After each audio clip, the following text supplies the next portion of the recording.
By the edge of the river they stopped and said farewell. This took a long time because all the thousands of monkeys wanted to shake John Dolittle by the hand.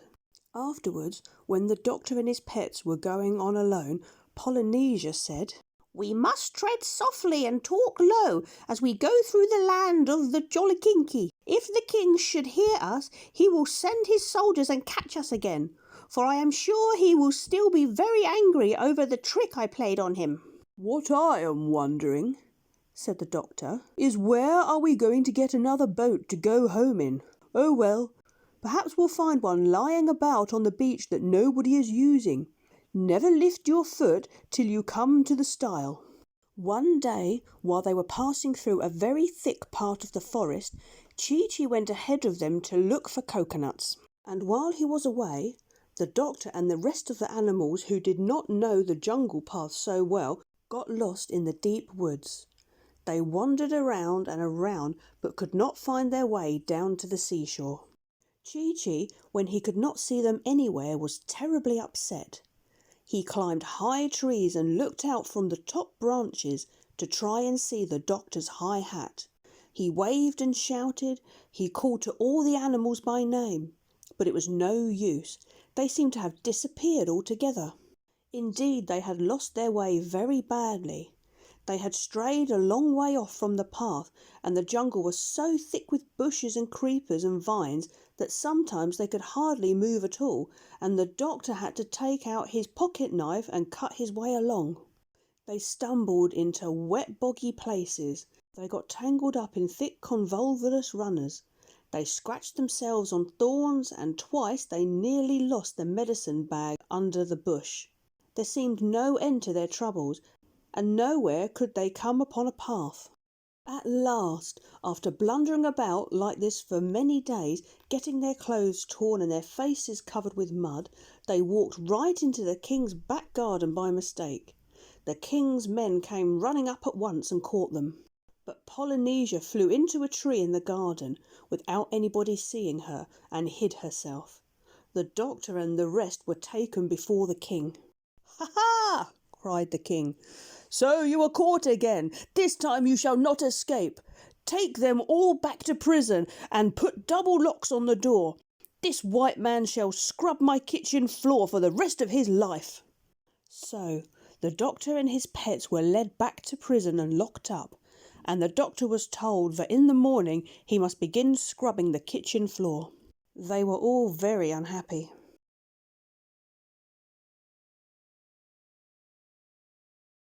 "This is a great nuisance," said the doctor. "Get back to Puddleby. That poor sailor will think I've stolen his ship if I don't get home soon. I wonder if those hinges are loose." But the door was very strong and firmly locked. There seemed no Then Gub-Gub began to cry again. All this time Polynesia was still sitting in a tree in the palace garden.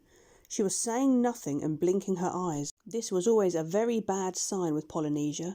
Whenever she said nothing and blinked her eyes, it meant that somebody had been making trouble, and she was thinking some way to put things right. Who made trouble for Polynesia or her friends were nearly always sorry for it afterwards. Presently she spied Chi-Chi swinging through the trees, still looking for the doctor. When Chi-Chi saw her, he came into her tree and asked what had become of him. "The doctor and the animals have all been caught by the king's men and locked up again," whispered Polynesia. "We lost our way in the jungle and blundered into the palace garden by mistake." "But couldn't you guide them?" asked Chi-Chi, and he began to scold the parrot for letting them get lost while he was away looking. "It was all that stupid pig's fault," said Polynesia.